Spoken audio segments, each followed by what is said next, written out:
Hello, welcome to Nihal education. जय हिंद everyone.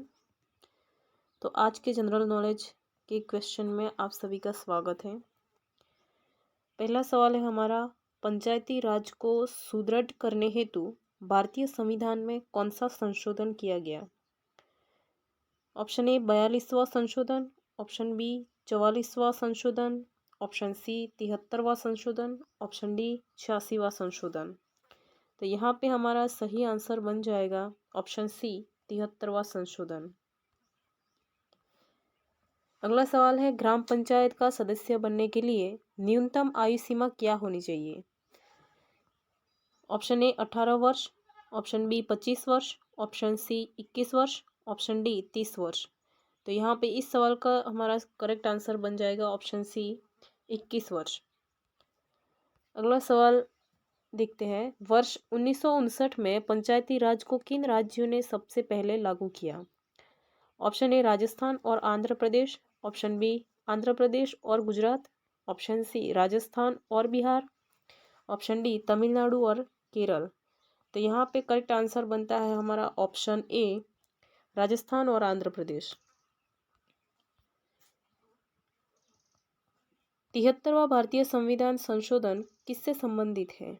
Option A केंद्र राज्य संबंध से, ऑप्शन बी सर्वोच्च न्यायालय की शक्तियों से, ऑप्शन सी निर्वाचन आयोग की शक्तियों से, या फिर ऑप्शन डी पंचायती राज प्रणाली से। तो यहाँ पे इस सवाल का हमारा सही आंसर बनता है ऑप्शन डी पंचायती राज प्रणाली से। अगला सवाल देखते हैं, सर्वप्रथम पंचायती राज का गठन किस वर्ष हुआ? ऑप्शन ए वर्ष 1968 में, ऑप्शन बी वर्ष 1959 में, ऑप्शन सी वर्ष 1987 में, और ऑप्शन डी वर्ष 1972 में। तो यहाँ पे हमारा करेक्ट आंसर बनता है ऑप्शन बी वर्ष 1959 में।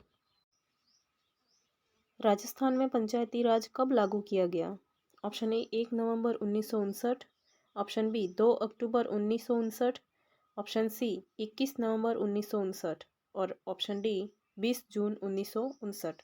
तो इस सवाल का सही जवाब बनता है हमारा ऑप्शन बी 2 अक्टूबर 1959।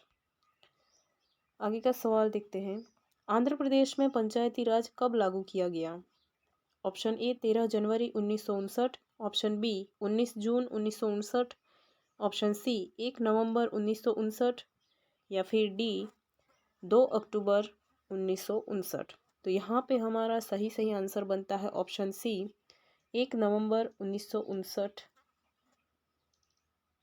अगला सवाल, भारत के संविधान में पंचायतों तथा नगर पालिकाओं के संबंध में 73वें और 74वें संवैधानिक संशोधन जब हुए तो उस समय भारत के प्रधानमंत्री कौन थे?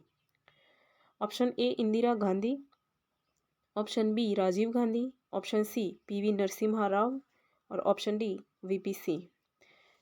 तो यहाँ पे इस सवाल का करेक्ट आंसर बनेगा option C PV Narasimha Rao. Panchayat के चुनाव कराने हेतु निर्णय किसके द्वारा लिए जाते हैं? ऑप्शन ए केंद्र सरकार, ऑप्शन बी राज्य सरकार, ऑप्शन सी जिला न्यायाधीश, ऑप्शन डी चुनाव आयोग। तो यहाँ पे हमारे करेक्ट आंसर जो बनता है इस सवाल का वो है ऑप्शन बी राज्य सरकार। अगला सवाल, पंचायत स्तर पर राज्य सरकार का प्रतिनिधित्व कौन करता है? ऑप्शन ए ग्राम सेवक, ऑप्शन बी मुखिया, option C sarpanch, option D panchayat समिति। तो यहाँ पे हमारा करेक्ट आंसर बनेगा ऑप्शन ए ग्राम सेवक। पंचायती राज किस विचारधारा पर आधारित है? ऑप्शन ए लोकतांत्रिक विकेंद्रीकरण, ऑप्शन बी सामुदायिक सहयोग तथा विकास, ऑप्शन सी जनता की सरकार में भागीदारी और ऑप्शन डी ग्रामीण क्षेत्रों की आम जनता में राजनीतिक चेतना का विकास। तो यहाँ पे हमारा सही आंसर बनेगा ऑप्शन ए लोकतांत्रिक और विकेंद्रीकरण पंचायती राज जिस पर आधारित है वो विचारधारा है। अगला सवाल, ग्राम पंचायत के कितने पक्ष होते हैं? तो option A 1, option B 2, option C 3, option D 4 तो यहाँ पे करेक्ट आंसर बनता है हमारा ऑप्शन सी 3।